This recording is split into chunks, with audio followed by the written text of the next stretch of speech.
Hello students, आज की इस वीडियो में हम इंजीनियरिंग ड्राइंग का सेट पेपर जो प्रैक्टिस सेट पेपर हमारा 3 होने वाला है, इसे हम देखने वाले हैं। जैसा कि आप जानते हो, इससे पहले मैंने आपको 2 क्लासेस प्रोवाइड की हैं, जिसमें मैंने आपको सेट पेपर 1 और सेट पेपर 2 कम्प्लीटली कवर करा दिया है। अगर आपने उस वीडियो को नहीं देखा है तो उस वीडियो की लिंक मैं आपको डिस्क्रिप्शन बॉक्स में दे दूंगा, आप वहां से जाकर प्लेलिस्ट को ओपन करके वीडियोस देख सकते हो।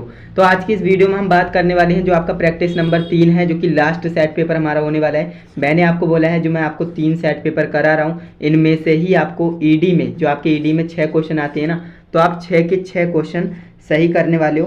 तो इसीलिए मैं आपको बोल रहा हूँ इन सभी 3 प्रैक्टिस सेट पेपर को तो देख ही लेना।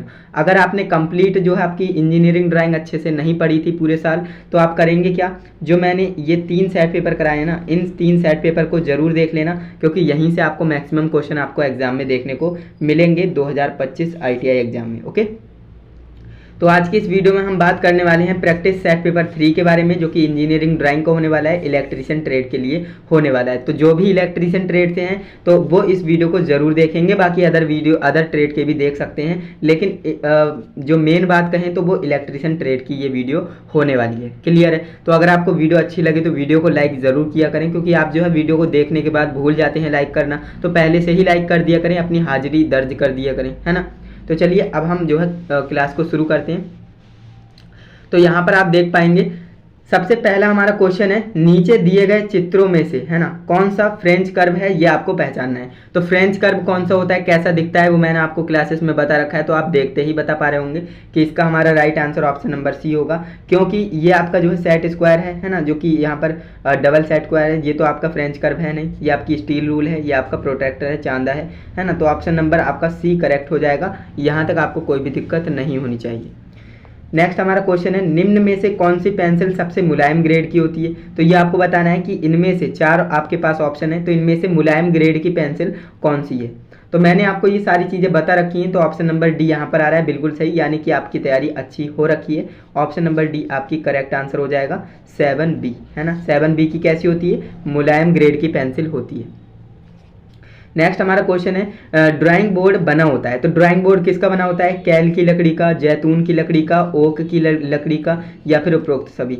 मैंने आपको बताया है आपका जो जैतून का बोर्ड है ना, वो कैल की लकड़ी का भी बनता है, जैतून की लकड़ी का भी बनता है, ओक की लकड़ी का भी बनता है, और उपरोक्त सभी हमारा राइट आंसर हो जाएगा ऑप्शन नंबर डी। यहाँ तक कोई भी दिक्कत नहीं होगी। ये मैंने आपको चैप्टर्स में भी पढ़ा रखे हैं, चैप्टर वाइज इंपॉर्टेंट क्वेश्चंस जब मैंने आपको कराए थे तब भी मैंने आपको ये क्वेश्चंस कराए हैं। तो इसीलिए मैं आपको बोल रहा हूँ प्लेलिस्ट को जरूर चेक करना, क्योंकि प्लेलिस्ट आपके लिए रामबाण सिद्ध होने वाली है ना।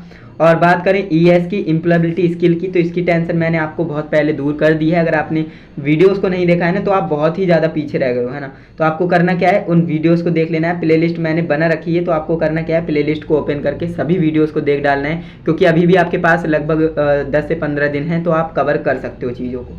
नेक्स्ट हमारा क्वेश्चन है, दी गई ज्यामितीय रचनाओं में से सप्तभुज की पहचान आपको करनी है। तो देखिए इस तरह के क्वेश्चन जो आएंगे ना, जो आपको एक बहुभुज दे देगा और कहेगा कि नाम बताइए क्या है इसका नाम, तो इस तरह के मैंने आपको ट्रिक बता रखी है कि इसकी आपको ट्रिक कैसे याद रखनी है। इसके कॉर्नर्स को काउंट करना है, जितने कॉर्नर्स हैं वो आप लिख दीजिए, जैसे 1 2 3 4 5, इसमें 5 हैं, 1 2 3 4 5 6, इसमें 6 हैं, 1 2 3 4 5 6 7 8, इसमें 8 हैं, 1 2 3 4 5 6 7, इसमें 7 है। अब हमसे क्या कह रहा है, हमसे कह रहा है सप्तभुज, है ना, सप्तभुज। अब आपको इस चीज पर फोकस करना है कि सप्तभुज मतलब क्या होता है। सप्त का मतलब 7, भुज का मतलब भुजाएं, है ना। बोलेगा अष्टभुज, अष्टभुज का मतलब, अष्ट का मतलब होता है 8 और भुज का मतलब भुजाएं। बोलेगा नवभुज, नवभुज का होता है मतलब 9, है ना, और भुज का मतलब भुजाएं। तो यहाँ पर हमसे क्या कह रहा है, सप्तभुज, सप्तभुज का मतलब 7 और भुजा मतलब भुजाएं, है ना। तो ऑप्शन नंबर सी आपका करेक्ट आंसर हो जाएगा। तो यहाँ तक आपको कोई भी समस्या नहीं होगी, ये काफ़ी आसान क्वेश्चन है। आपको एक ट्रिक बता दी मैंने, इस ट्रिक से आप याद रख सकते हो इन चीज़ों को। नेक्स्ट हमारा क्वेश्चन है, अति परवलय के लिए उत्केंद्रिता का मान कितना होता है। तो ये मैंने आपको बता रखा है, अति परवलय होगा ना, एक परवलय होगा, एक अति परवलय होगा, तो इसका मान कितना होता है। उत्केंद्रिता को हम ई से डिनोट करते हैं ना, तो ई का मान कितना होता है, 1 से बड़ा होता है, 1 से कम होता है, या फिर 0 के बराबर होता है, या फिर 1 के बराबर होता है। तो बिल्कुल सही, हमारा जो अति परवलय है ना, उसका 1 से अधिक होगा मान, है ना। तो क्लियर है, ऑप्शन नंबर ए हमारा राइट आंसर हो जाएगा। यहाँ तक कोई दिक्कत, कोई परेशानी बिल्कुल भी नहीं होगी, मुझे उम्मीद है ना। चलिए अब आगे बढ़ते हैं, नेक्स्ट क्वेश्चन को धुआं करते हैं। 6 नंबर क्वेश्चन हमसे कह रहा है निम्न में से कौन सा टूल मशीन टैप है, तो ये आपको बताना है मशीन टैप कौन सा है ना। तो बिल्कुल यहाँ पर ऑप्शन नंबर बी आ रहा है जो कि गलत है ना। ऑप्शन नंबर बी आपका राइट नहीं है, तो जो भी ऑप्शन नंबर बी कर रहे हैं बिल्कुल गलत आंसर हो जाएगा। ऑप्शन नंबर डी है ना, यहाँ पर एक स्टूडेंट का आया ऑप्शन नंबर डी बिल्कुल करेक्ट है। ऑप्शन नंबर डी आपका राइट आंसर हो जाएगा। ये हमारा मशीन टैप होता है इस टूल का नाम। ओके, तो option number D is the correct answer. Next हमारा क्वेश्चन है कि चित्र में दी गई ड्रिलिंग मशीन एक्स और वाई भागों के नाम आपको बतानी है। ये आपके पास एक ड्रिलिंग मशीन दे दी गई है, एक्स और वाई के मान आपको बताने नाम बताना है कि इसका नाम क्या है और इस चीज़ का नाम क्या है। इस तरह से क्वेश्चन पूछेगा। हथौड़ा आपको दे देगा है ना, हैमर दे देगा या फिर चीजल दे देगा या फिर कोई स्क्रू दे देगा, बोलेगा इसका नाम बताइए एक्स का या फिर वाई का, इस तरह से है ना। तो क्वेश्चन इस तरह से पूछता है। तो इसका राइट आंसर क्या हो जाएगा, देखिए एक्स जो है ना, जो हमारा एक्स है उसका नाम क्या है, उसका नाम है ड्राइविंग मोटर है ना, ड्राइविंग मोटर। और जो हमारा वाई है वो क्या है, चक है। तो ऑप्शन नंबर सी के साथ जाएंगे। Option number C is the correct answer. कोई क्लियर यहाँ पर कोई डाउट हो तो आप कमेंट कर दीजिए। देखिए काफ़ी स्टूडेंट्स क्या करते हैं, घबराते हैं कि इसका राइट आंसर क्या होगा बताने। तो आपको करना क्या है, कमेंट कर देना है बेझिझक, मैं आपको राइट आंसर बता दूंगा। बाकी कोई भी समस्या है तो आप मुझसे कमेंट में शेयर कर सकते हो, मैं आपकी समस्या को सुलझाने की कोशिश करूंगा। नेक्स्ट हमारा क्वेश्चन है, चित्र में कौन सा औजार प्रदर्शित किया गया है। अब आपको देखिए इस तरह से क्वेश्चन दे देगा, एक टूल का जो है फोटो दे देगा और बोलेगा भाई इसका नाम बता दीजिए कि इसका नाम क्या है ना। क्या ये स्पैनर है, क्रिम्पिंग टूल है, रिंच है, पंच है। तो इसका राइट आंसर क्या हो जाएगा। तो देखिए बात करें यहाँ पर स्पैनर जो कह रहे हैं ना बिल्कुल गलत है। स्पैनर तो होता ही नहीं है ना, स्पैनर ऐसा दिखता है क्या, तो इसका मतलब आपने ITI बिल्कुल अच्छे से नहीं करी है, आपको यही पता नहीं है कि स्पैनर कैसा दिखता है। रिंच, रिंच वाले भी गलत है भाई, रिंच वाले भी गलत आंसर हो जाएगा। रिंच भी नहीं है ये है ना, पंच, पंच भी नहीं है। तो जो भी ऑप्शन नंबर बी कर रहे हैं ना बिल्कुल करेक्ट है। क्रिम्पिंग टूल, ये क्या होता है, क्रिम्पिंग टूल होता है। और क्रिम्पिंग टूल का मतलब क्या होता है, प्लग को मतलब टाइट करना है ना, वायर प्लग में डालने के बाद उसे कसने के काम में आता है क्रिम्पिंग टूल। तो याद रखेंगे ऑप्शन नंबर बी हमारा करेक्ट आंसर होगा। नेक्स्ट क्वेश्चन की हम बात कर लेते हैं, जो कि हमारा 9th नंबर क्वेश्चन है। हमसे कह रहा है कि उस कोण की पहचान कीजिए जो 90 डिग्री से अधिक परंतु 180 डिग्री से कम होता है। तो ये हमारा क्या होता है, मैंने आपको बता रखा है ना, ये हमारा क्या होता है, अधिक कोण होता है ना। इसका राइट आंसर क्या होगा, 90 डिग्री से अधिक परंतु 180 डिग्री से कम। तो देखिए बात करें यहाँ पर है ना, इस तरह से अगर आप करते हैं तो ये 90 डिग्री होता है, लेकिन 90 डिग्री से ये कम है ना, 90 डिग्री से ये कम है। तो ये तो ऑप्शन आपका कट गया। बात करें इसकी तो यहाँ पर आप देखिए ये आपका कितना है, तो ये भी आपका कट जाएगा, 90 डिग्री है ना, 90 डिग्री से अधिक की बात कर रहे हैं है ना। तो यहाँ पर बात करें ऑप्शन नंबर डी की, तो यहाँ पर देखिए ये तो 180 से ज़्यादा और 270 से कम है, तो ये भी कट जाएगा। Option number C is the correct answer. यहाँ पर अगर मैं परपेंडिकुलर लाइन खींचूँ तो ये 90 डिग्री से अधिक है और 180 डिग्री से क्या है, कम है। तो ऑप्शन नंबर सी हमारा करेक्ट आंसर हो जाएगा। इस तरह से मैंने आपको इस लेवल पर जाकर आपको थ्योरी क्लासेस में बताया, तो उन क्लासेस को आप देख लेना, प्लेलिस्ट का लिंक आपको डिस्क्रिप्शन में मिल जाएगा। नेक्स्ट क्वेश्चन है, विमांकन में विभिन्न प्रकार के प्रतीक उपयोग में लाए जाते हैं, तो निम्न में से कौन सा प्रतीक व्यवसाय विमा को दर्शाता है, तो ये आपको बताना है।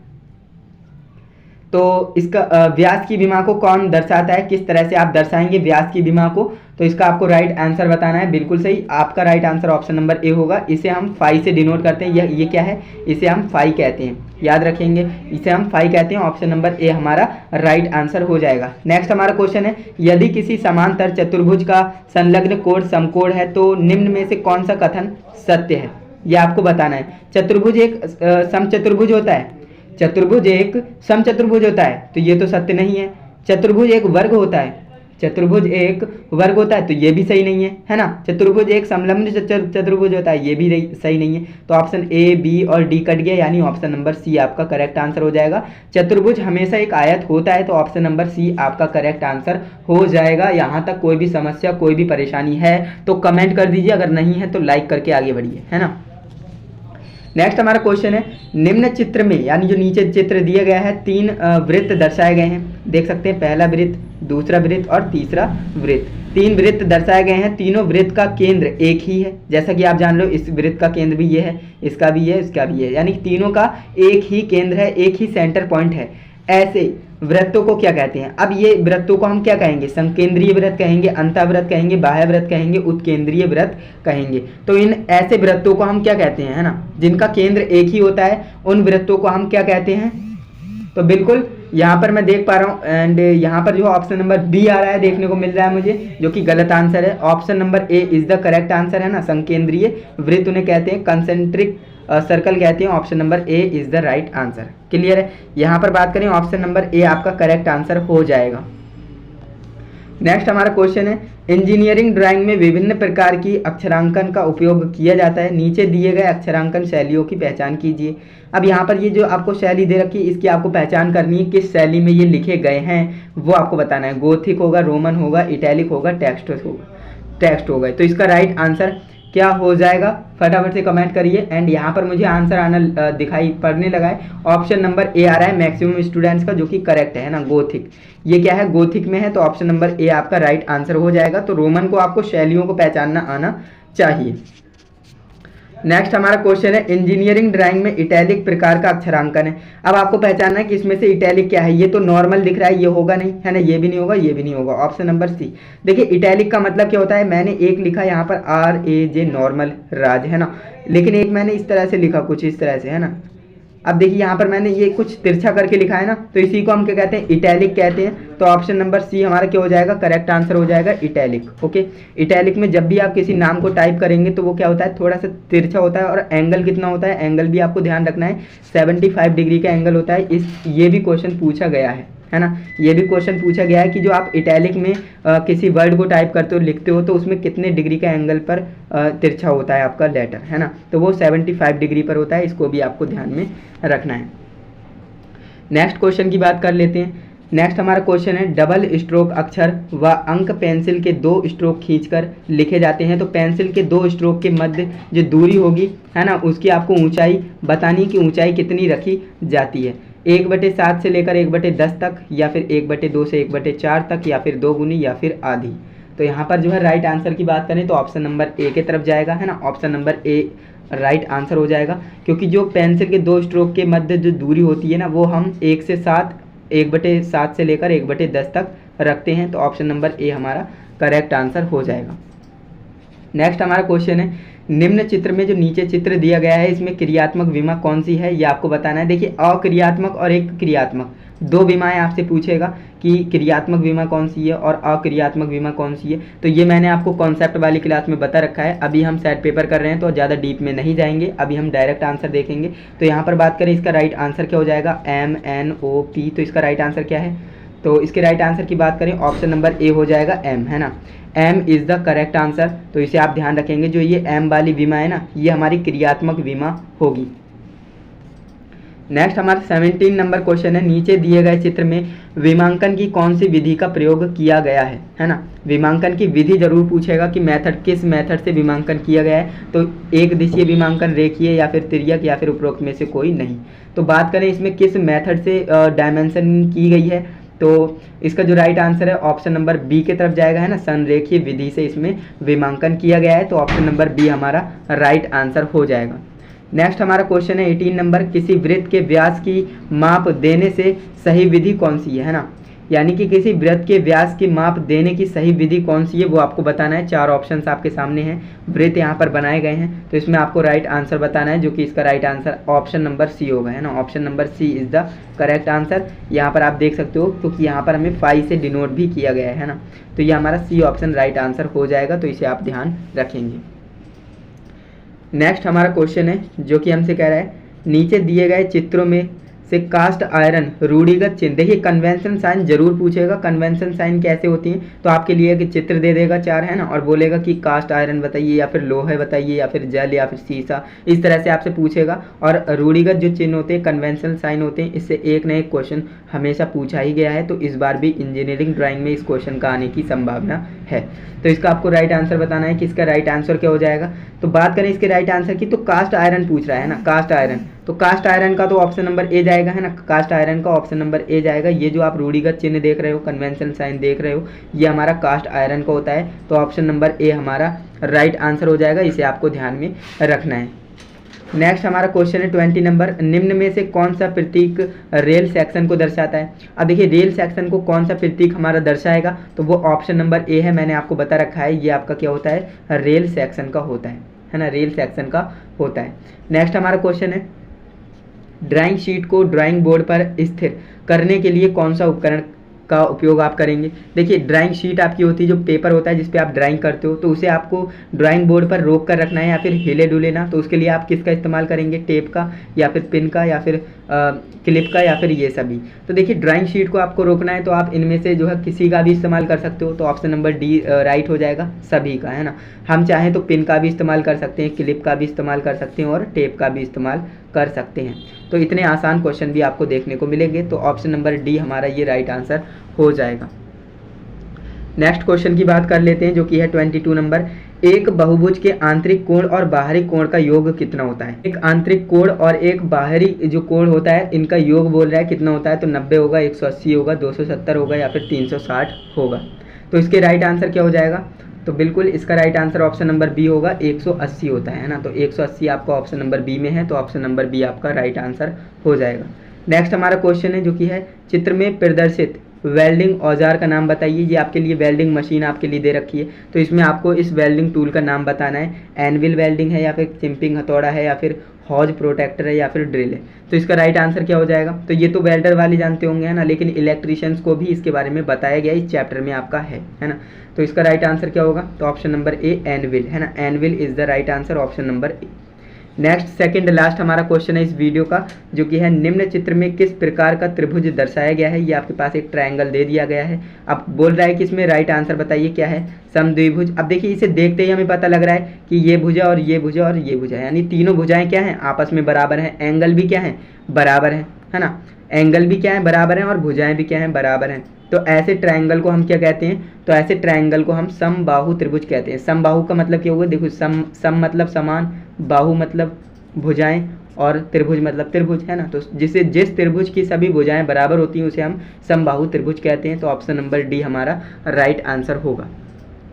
लास्ट क्वेश्चन हमारे इस वीडियो का, इंजीनियरिंग ड्राइंग में अक्षर विभिन्न स्टाइल में प्रिंट किए जाते हैं। IS जो इंडियन स्टैंडर्ड है, इसने जो है ऊंचाई, चौड़ाई और मोटाई के अनुसार कुछ मानक निर्धारित किए हैं। अक्षरों को उनकी किसके द्वारा डिजाइन किया जाता है, निचली चौड़ाई, स्ट्रोक की मोटाई या फिर ऊपरी चौड़ाई या फिर ऊंचाई। तो इसका राइट आंसर क्या होगा, तो बिल्कुल ऊंचाई के आधार पर। राइट आंसर की बात करें तो ऑप्शन नंबर डी हमारा क्या हो जाएगा, राइट आंसर हो जाएगा। तो इस तरह से आपने देखा आज की इस वीडियो में मैंने आपको जो टॉप के 25 क्वेश्चन हैं वो आपको बताए हैं सेट नंबर 3 में। अब इसमें से कितने सही हैं वो आप मुझे अपना कमेंट में स्कोर बता कर जाएंगे, क्योंकि आपका स्कोर मुझे पता लगेगा तभी मैं पता कर पाऊंगा कि आपकी तैयारी किस लेवल की हो रखी है ना। तो कमेंट में अपना स्कोर जरूर बताइएगा, आपका 25 में से कितने क्वेश्चन सही हुए हैं, कितने गलत हुए हैं, है ना, और किस क्वेश्चन में आपको डाउट है, वो सारा कुछ आप कमेंट कर सकते हो।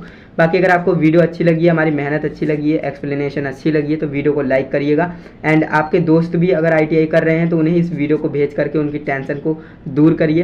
बाकी आप इस चैनल से जुड़ जाएं तो अच्छा है, क्योंकि आने वाली वीडियोस और भी ज़्यादा इंपॉर्टेंट है, क्योंकि ट्रेड थ्योरी जो आप कह रहे हो ना, काफ़ी ज़्यादा डिमांड आ रही ट्रेड थ्योरी की, तो इसके ऊपर भी मैं वीडियो जल्द ही आपके लिए लाने वाला हूँ, क्योंकि ट्रेड थ्योरी में काफ़ी समस्याएँ आ रही हैं। तो चैप्टर वाइज हम मोस्ट इंपॉर्टेंट क्वेश्चंस को देखेंगे ट्रेड थ्योरी में, तो उसके लिए आपको चैनल से जुड़ जाना है, जिससे कि आपको वीडियोस की नोटिफिकेशन मिलती रहे। तो चलिए दोस्तों, आज के लिए बस इतना ही, मिलते हैं नेक्स्ट इंटरेस्टिंग इन्फॉर्मेटिव वीडियो के साथ। तब तक के लिए जय हिंद, वंदे मातरम।